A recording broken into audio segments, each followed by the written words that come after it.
Hello, friends. Welcome in to the Eric Zane Show podcast, a daily show where I discuss news, nonsense, and my personal adventures from right here in the Impact Power Sports Studio. Online at impactpowersportsmi.com. A great place to shop for a brand new Yamaha golf cart. Perhaps that's what you're looking for. Perhaps a side-by-side e-bike, motorcycle, scooter. They have it all at Impact Power Sports. And they've got a great place to service anything of yours that happens to need some care. You can find them at impactpowersportsmi.com. A lot going on today, including breaking news. I just heard from O'Neill's doc, his vet, and it has me a little bit concerned. The most recent O'Neill wellness visit has produced a couple of interesting things where the doc's like, yeah, I need further testing on this, or I need further testing on that. And he definitely needs further testing. He called me up today. He says, Eric, I'm not liking what I see here. Alan says, do you owe them $25,000? Not yet. Not yet. I'm trying to make them a sponsor to defer. Well, we obviously have a lot of pet care for our pets. But, yeah, he says to me, he goes, yeah, he says, Eric, I see, he uses the language that I it goes over my head. But all I heard was alarming level of globulins, which sounds like something that goes door to door and says trick or treat. So the high level of globulins has led for further testing being required. So I go there today at 2:30 to give O'Neill to them for another blood test. Bread Bull Brain Chris says, I'm not liking what I'm seeing here. Translates to boat payment coming up. My God. Yeah, I'm trying not to think about that element of it. You can't do that. I mean, you can do that. I can't think like that, though. The last thing I want to do is look into the Eric Zane crystal ball of future doom.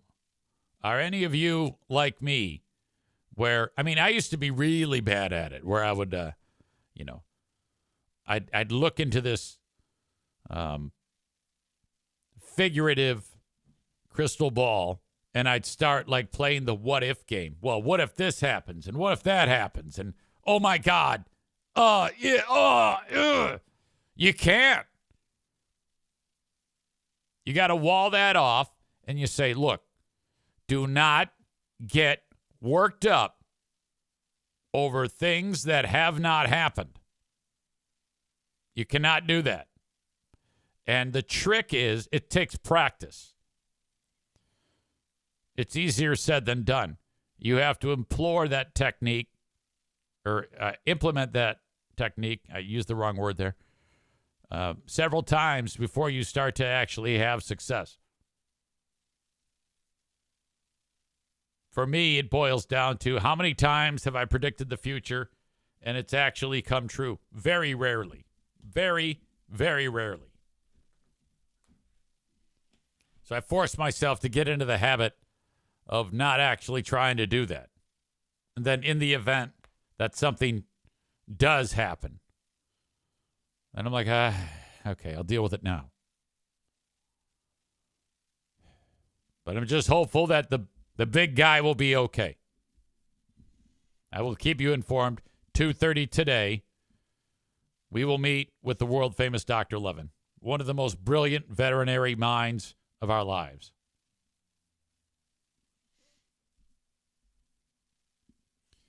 Okay. I'm not going to lie. it's difficult to focus to do a show when you have kind of like the possibility of the crystal ball showing up in front. You know, you kind of have to focus. So I'm going to do my best. I was out and about yesterday. I talked to you about this at for the Hope Network. Now, the Hope Network is an organization in the state of Michigan that tries to make sure that vulnerable people have access to support services, typically people who struggle with mental health issues in the community. And this is kind of like a lifeline for a lot of people, and they have some key fundraisers that happen. And yesterday was one of these. And I did work for them in January. That was the one where it was at Ford Field where the Lions play. And that was the first time I ever did any fundraising with them. And yesterday was another example of that, but closer to home here in West Michigan. So my job is to, host this thing, keep the program moving, introduce the people that need to be introduced, say a few words at a certain point, and then the most important part is getting people to donate money and put a fine point as to where their money is going to go. So, we do this thing. It's called a paddle raise. So you got 250 people in the room, and all right, the first dollar amount to be donated, we're going to start at the top, work our way down, is $2,500. So I'm asking people right now at that point to give $2,500. So amazingly, 2 hands went up. And that $2,500 funds a lot of things. And I have this nice lady named Jamie who is with me, and she's explaining what that $2,500. And then we go from $2,500 to like $2,000 to $50,000. You work your way down. All told, I think like $25,000 raised at this point, and the whole evening raised like $40,000. Now, during that, what they do is they people buy tickets, and they go there and they have the best food you will ever eat. And it's all like one of those strolling dinners. So it's quite literally an opportunity for you to graze. You walk from table to table and all these amazing foods. So this is how you do it. You get people to buy a ticket. They come, they eat the food, and then there's drink pairings with every one of the elements of the food that are there. So you get them lubed up, and then you get them to donate money. The organization, Hope Network, has a handful of people that actually are paid employees who do the work of putting all of this stuff together. So you're looking at a handful of people doing a ton of work to put it on. And at the end of the year, after all of the expenses for those paid employees is taken off of the top, the rest of that money goes to funding mental health services for vulnerable people in the state of Michigan. Amy says free alcohol equals loose wallets. Absolutely. By the way, Maureen says, how old is O'Neill? Let's see. I think it was either 2016 or 2017. I'm pretty sure 2016 O'Neill was born. So he definitely has a senior profile.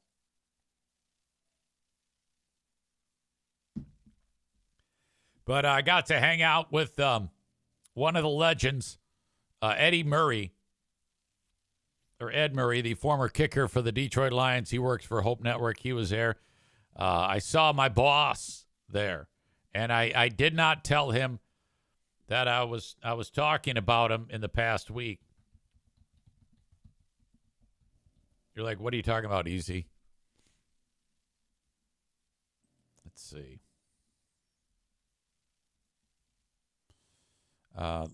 Dan DeVos net worth.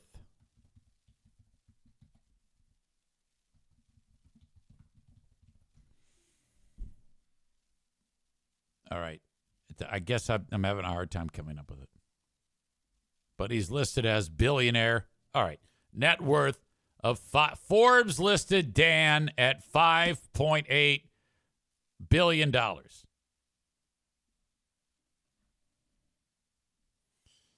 Wow. So he's hanging out at this event. Him and his lovely bride, Pam, contribute greatly to Hope Network to help make that possible. The DeVos family and the Van Andel family, as much as I bitch about my Amway experience, I don't care because they do a lot of good for the community. Now, they would be perfect if they paid me back for my Og Mandino books and my self-help tapes that I purchased at the Amway Cult Festival.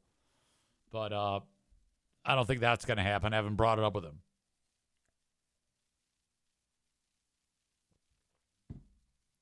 But I was able to see him again. I can't even talk today. Shook hands, got to talk to him. I go, so how's the family, Dan? Did you do anything fun this summer? He goes, went to Italy. I go, oh, yeah.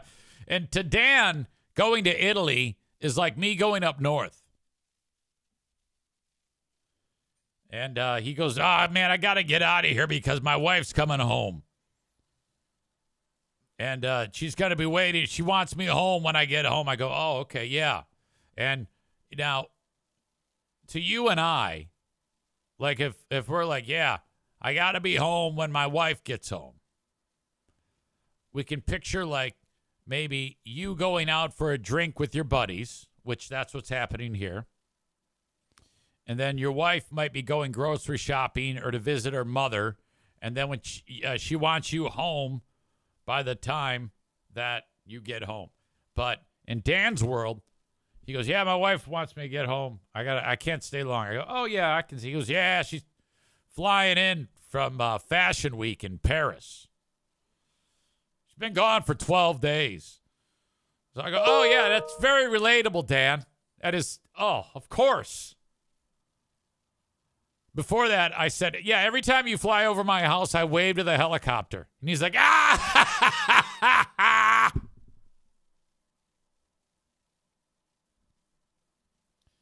So, yeah, she's flying in on the private jet and getting the ride home. And so he can only stay so long because he's got to be home. I walk outside. I was getting my steps in. I told you I was going to try to get 6 miles worth of steps in. I only got about 3 in. But every time I'd walk out, I'd see the same guy sitting in this, what appeared to be an armored Mercedes-Benz. And a dude sitting in there. I walked by him once. I walked by him twice later on. And third time, he's like having a snack in there. And he's the same guy. And I figured it out. I go, you're Mr. DeVos's driver, aren't you? And he goes, yep. I go, I thought so. What a life. I am racking my brain trying to come up with a moment during yesterday's engagement that I made an ass out of myself. But I think I don't know. There was the only thing that stands out as stupid that I did was you have a name tag, and I put mine on upside down. And somebody had to tell me, easy, your name tags. I'm like, of course. That sounds about right. The guy who's named after this place, it's called the Goei Center, Goei.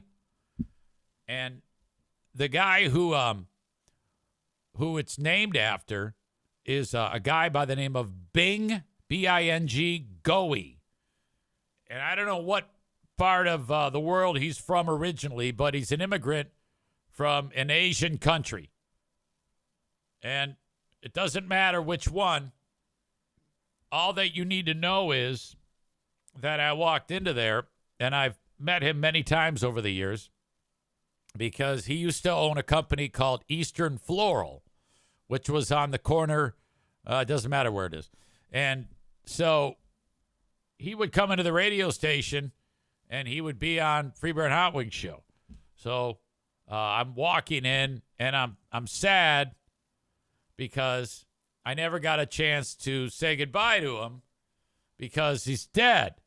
And so I'm walking around and I'm like looking for, I'm going to try to like see a picture of Bing, maybe like, you have like the guy who the building is named after, maybe like a picture to honor him or something like that.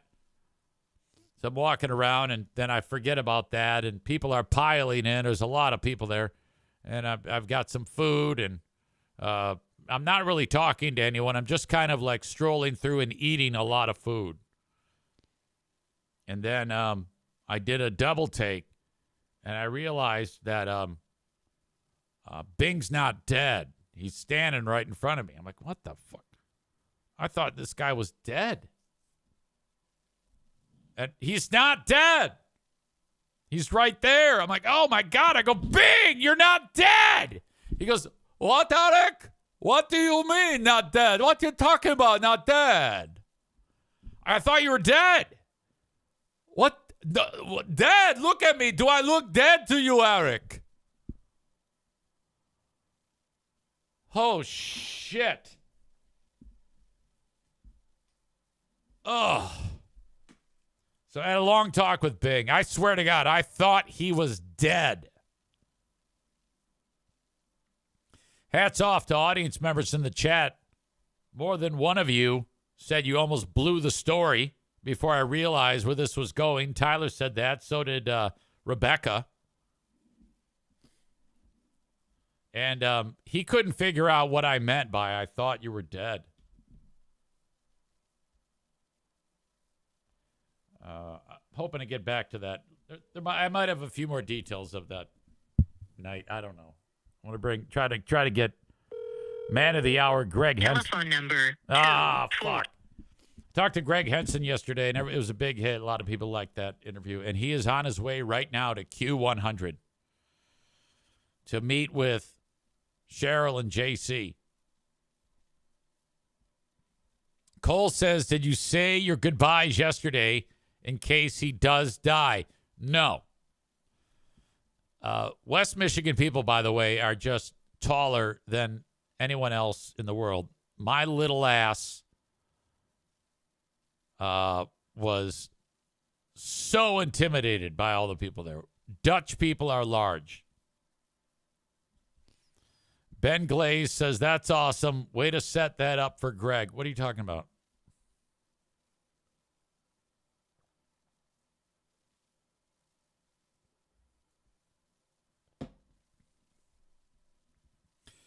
All right. Oh, Ben says the Q100 opportunity. Oh, that just fell out of the sky. And truth be told, I didn't think about Greg being there for that gig until Cheryl reached out and said, hey, do you know anybody? Rebecca says, are you going to offer up the fear bunker as temporary accommodations when he gets the new job? He's not going to want that.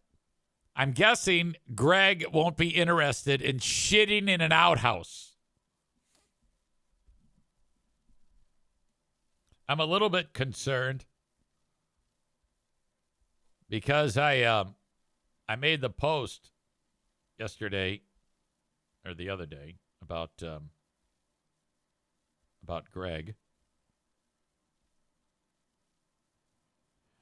I wrote, Greg Henson joins Easy, opens up about dismissal, the future, and free beer and hot wings.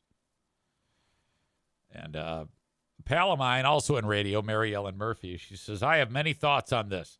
The guy didn't have the decency to even answer an email or a phone call. He's that important. So I'm guessing she is not a satisfied customer. So I looked for clarification. I said, which guy? She wrote, the radio guy. That's who.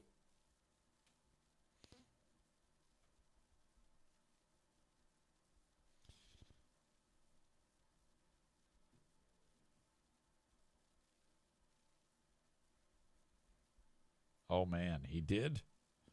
Yeah, I feel like I'm opening up a can of worms. Alan says, Easy tells us something. Then we comment. Easy says, what are you talking about? Well, I've said before that I am constantly, my brain is constantly resetting. And in particular, when I'm in the moment, it's difficult for me to keep my train of thought going forward and then dip back into the part of my brain that remembers what I talked about. Does that make sense? I don't know about you, but that is what how it unfolds in my own brain. Donut Dan says, it is awesome that you are helping make a mega station above the hard living line. I don't know about that. But I'm excited for him and for everybody. Okay, today is another rip-roaring edition of a Big Fraud Thursday. We had been doing Big Fraud Wednesday for extended time. We're going back to Big Fraud Thursday today. And we will start it all off at 6 p.m. with Who Are These Free Beers? Show number 72. Ben and I will be live on Patreon at 6 p.m. for you to watch as it hits. That's the best way to get the first crack at the material is to subscribe to Tier 2 on Patreon and get it live. Or you can wait till the day after, and I'll post the audio for the Tier 1 members. You can get it for free at patreon.com/Eric Zane. There's a 7-day free trial. Just click on that, and off you go. And then after the free trial, you make your decision as, if you want to keep it going. If you do happen to sign up for a year, and you can do that, that option is there. You can do it month to month. And if you sign up for Tier 2 for a year, I take 10% off. So what was $120 is $108. If you sign up for Tier 1, which is just the audio, what was $60, if you do it month to month, is $54. Ben Glaze with a little preview as to what he is going to be focusing on for the Who Are These Free Beers show. And he says some riveting paper plates talk is coming at you.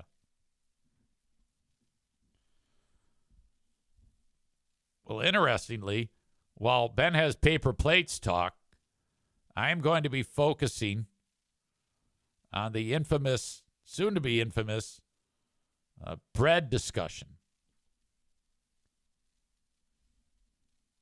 The crew started talking about bread.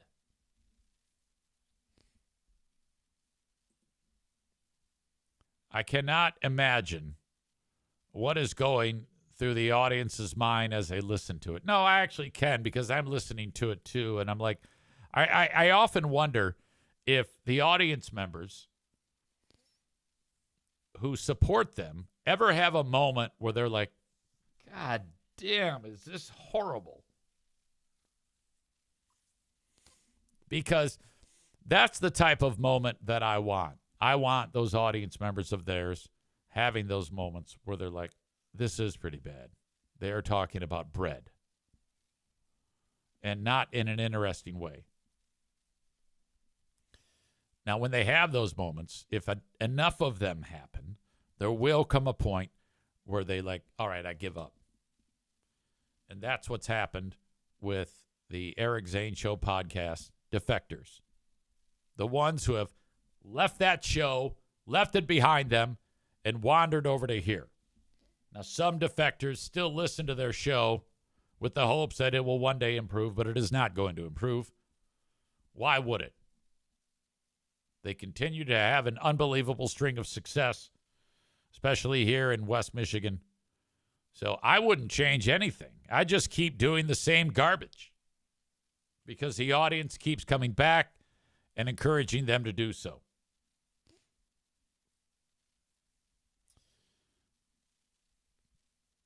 So I will talk to you with Ben Glaze coming up today at 6 p.m., followed up by another rip-roaring edition of the Ben and Eric Patreon podcast. We are now 1 week and 1 day away from one of the most devastating Curb Your Enthusiasm Eric Zane moments that has happened on this show. And if you, I can't stress this enough, if you haven't yet heard this, I'm encouraging you to at least sign up for the 7-day free trial and listen to last week, Wednesday's, the most recent edition of the Ben and Eric Patreon podcast to hear a incredible plot twist that just made me cringe. And you have to be able to watch it to see the expression on my face. I was reminded yesterday by Aram that there's a moment that happened the other day on the Patreon bonus podcast that I do every day after this show. And I'm trying to remember the context of how we got into it. Okay, no, I got it. I was discussing when a pet has to go to the Rainbow Bridge. And, like, when that's happening in that one room at the vet and you've got, and the dog is put down, or the cat or whatever animal, it's important that the pet owner stay with the animal to escort them on their very sad adventure as they get led off to the Rainbow Bridge. And I was talking about that and whatever. It wasn't really a funny moment. And then out of the blue, from the back of the room, the mutant gigglebox Amy, runner girl Amy, who, when this comment in the chat, also known as Gigglebox Magoo, we could all picture her just kind of like bebopping down the street with her ponytail flying as she's running with her little headband on and, completing a 46-mile run. She fires off the crack. Did you hold the hamster's paw? Well, not every one of you is going to know what this means. But I was like, what the? For those of you that do know,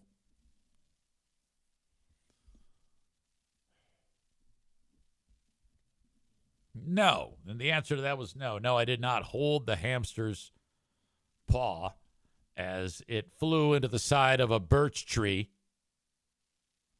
at 8 million miles an hour. And then its broken carcass fell to the earth so many years ago. Some of you may not know this story, so it's a perfect opportunity to tell it again right now. Amy Gigglebox Magoo writes, please tell me you did not have a dream after that. No, I did not yet. But my brain, it might happen in a month, and you'd still get credit for it.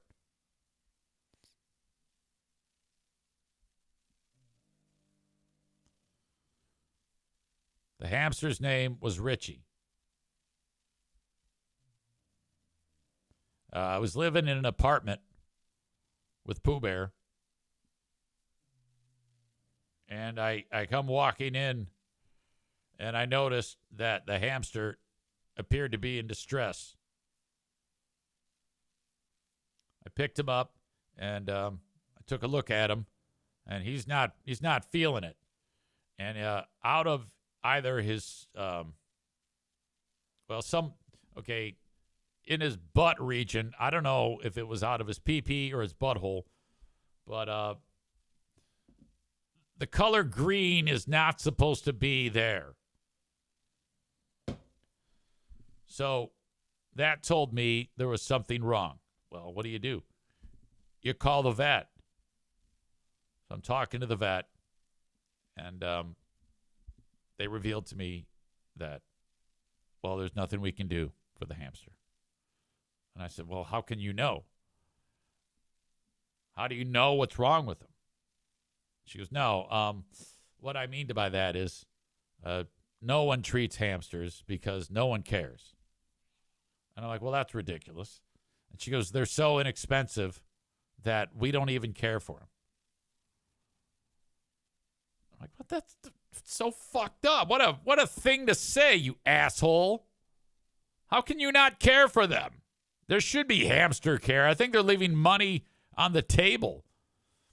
Tyler says hamsters cost like $5. Buy a new one. Dickhead, if I go adopt the dog from Millie's Animal Shelter, that costs me $0. David, another cock, says they are throwaway pets. What a bunch of assholes.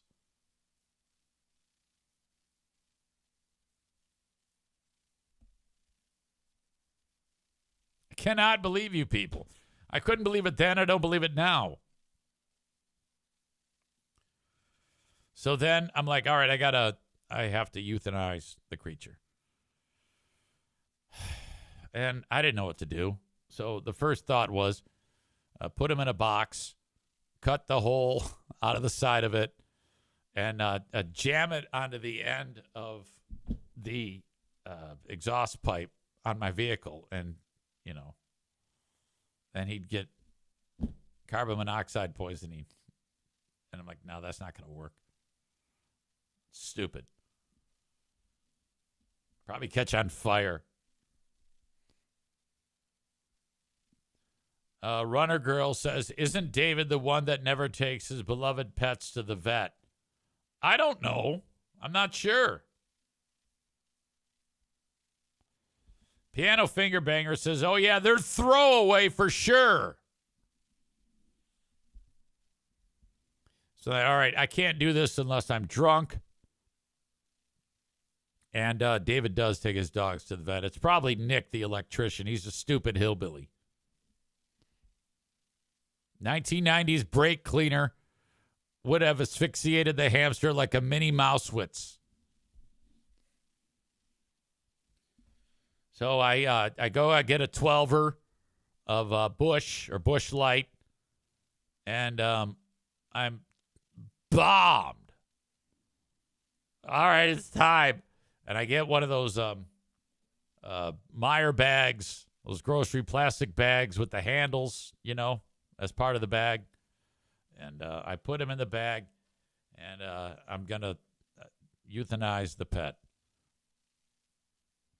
And I kind of whipped him around 8 million times, like David, the Sling, and the Rock, and Goliath. And I let it go, and it went straight up in the air. And then I describe it as it's going up, and then it gets to the absolute peak of the arc before it's going to start falling back down to earth, and then that will kill the hamster. And then there's a little branch that it was flying by, and the loops on the handles of the bag went around that, and the tree went pluck, and it's hung up. It's 100 feet in the air, and it's not coming down. And I can see him moving in the bag. I'm like, fuck.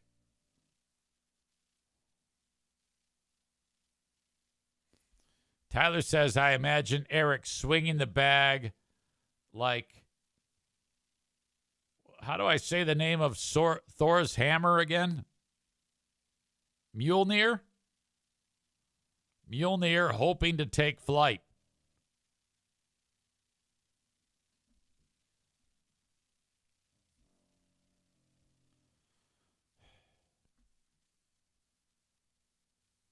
Cole says 12 gauge time. I start climbing the tree, and it's not a big tree, but I'm inching my way up it, and I can feel it kind of swaying back and forth. And I'm shimmying up like those guys you see in that at Dollywood when they do the lumberjack competition.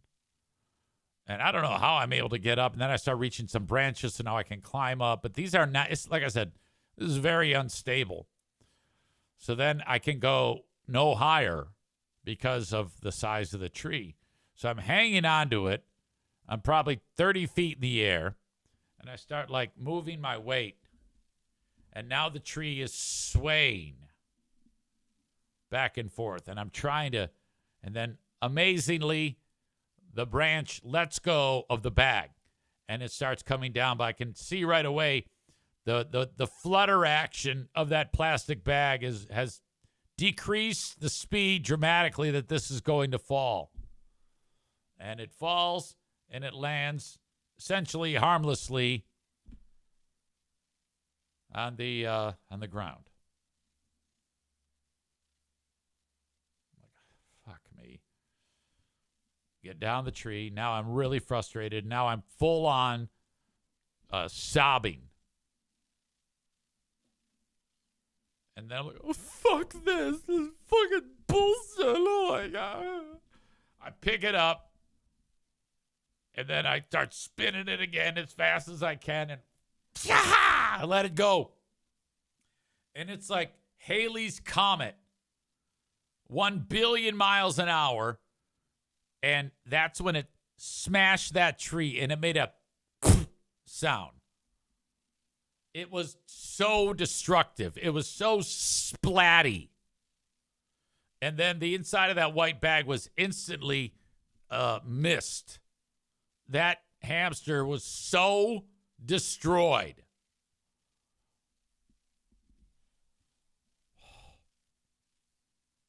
And then it fell to the ground. I did not go back over there and check on it. I ran up like, oh my God. There's a chance he could have survived it. I don't know. That was bad. Nick, the hillbilly, says, should have just stood on it like a ketchup packet. God damn. Amy asks, who's going to ask if he was okay? So there you go.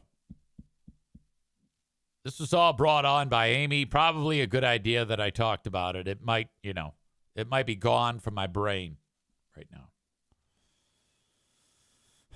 All right.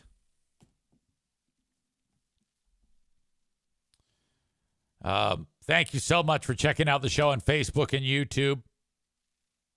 I'm going to kick you out. If you want the rest of this show, head over to twitch.tv/Eric Zane Live. That's twitch.tv/Eric Zane Live for the rest of the show. And follow me there. Subscribe there. You can link up your Amazon Prime account, and you can get it ad-free. Otherwise, Twitch throws ads up right in the middle of when I'm talking about something and interrupts everything. Or if you want, you can pay for it. I think it's like $5 or something like that. And do it that way. Otherwise, it's totally free. Over at twitch.tv/Eric Zane Live. And don't forget me on Patreon. Big Fraud Thursday today. Sign up free at patreon.com/Eric Zane. Email the show, as always, on the Shoreliner Striping inbox, eric@ericzaneshow.com. I always like hearing from people.